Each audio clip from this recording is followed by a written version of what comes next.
Disclaimer. First, whenever I say Vim or NeoVim, that means NeoVim. Why? Because I never use Vim. Second, I'm not saying NeoVim is bad, it's just expensive. Why? Well, that's why I'm here telling you about my journey with Vim. So, one day I was bored using Godot's built-in editor, and then I discovered Vim. And a lot of people seems to like it. And of course I install and run it. First impression, ew bro. A CLI or TUI, whatever, that's ew bro, just ew. What's this, 1960s? Come on, I can, man, I can stand it. Nope. And of course I quit as soon as I open it by pressing Alt F4, of course. A few weeks later, I saw a video by the Masterman, as known as Prime Agent. He showed me the way he moves around his script, the speed of editing it. Man, it just, oh, it's so fast. I want it. I want that power, and it's achievable. I just need to install NeoVim, and that's it. So, time to steal my resolve, and I'm gonna give myself a week to try Vim. So, first thing first, installation and configuration. This process took me a day or 8 hours trying to configure Vim to work with Godot, the LSP debugger and tutor. Oh, by the way, I'm using Kickstart, which helps me a lot. I recommend that if you ever trying to use Vim. Okay, so the first week is over, and you know what? I love it. The motion of the CIW, CI quote, CI bracket, and whatever. And you know what? It have built-in macros and paste list or copy list, whatever. It's just so beautiful, and it feels right. It just feels right using Vim to code. It just feels right. I cannot describe it. And then I spent a day to rise it and add some plugin and whatnot. And tada! I have my new Vim dashboard. Around 2 weeks later, I realized that my fingers are always on the home row. So I think it makes sense if I learn to type with 10-finger typing style. And this takes me like a week to adapt, which is cool. And 3 or 4 weeks later, my wrist hurt. Why? Well, because Vim and 10-finger typing style force me into this weird hand position. It's like clamp. It's not natural position for hand to be like that, for me at least. And I'm not planning to stop programming anytime soon, so I have 2 options. One, quit Vim and 10-finger typing, and 2, I buy a split keyboard, which is gonna cost me a lot of money. And of course, I choose to keep on using Vim. and it cost me around $100, which is a lot.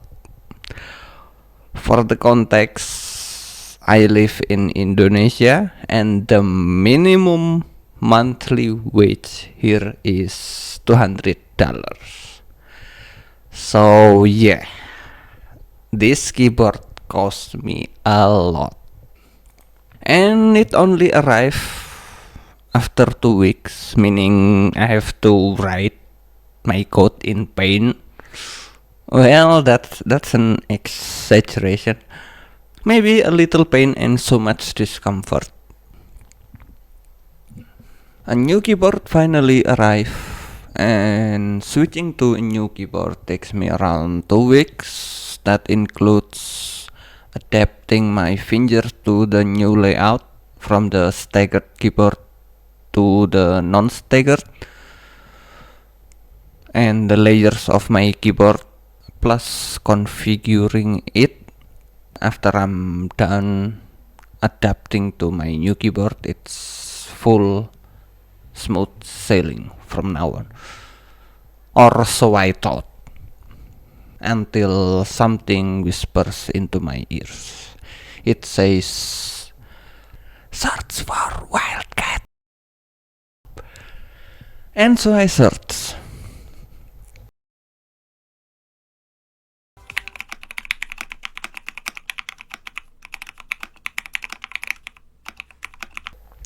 And man, those keyboard sound, oh my god, it's just it's music to my ear.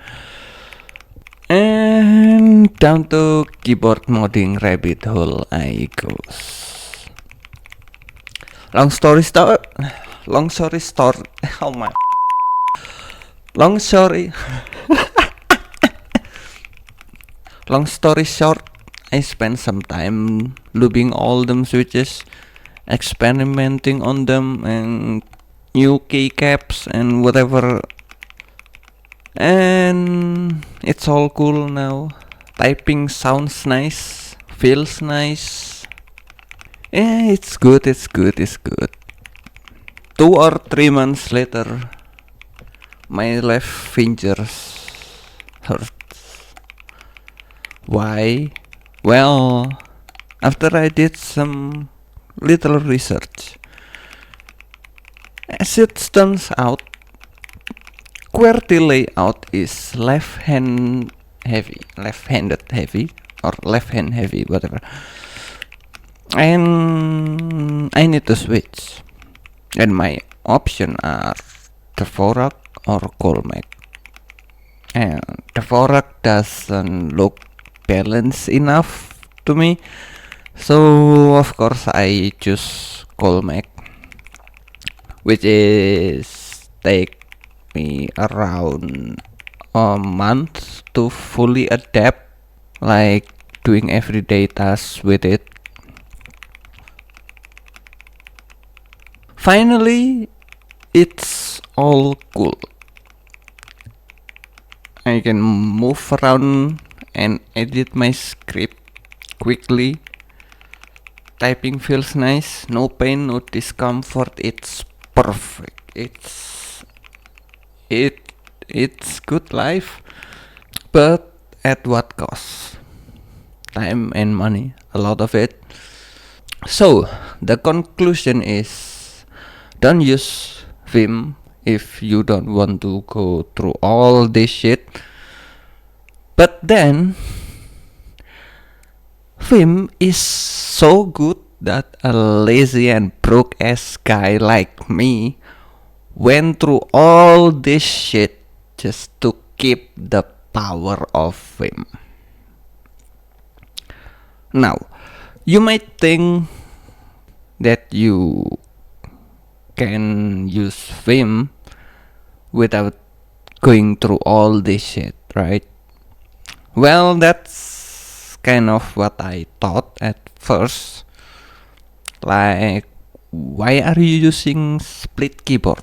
No, why not just use QWERTY layout like a normal person?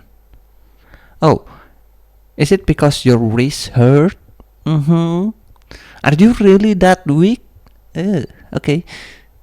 And as it turns out, I am that weak person now. But I have the power of Vim, which is cool. Well, I guess that's all. Thank you for coming to my Yep Talk and have a nice day.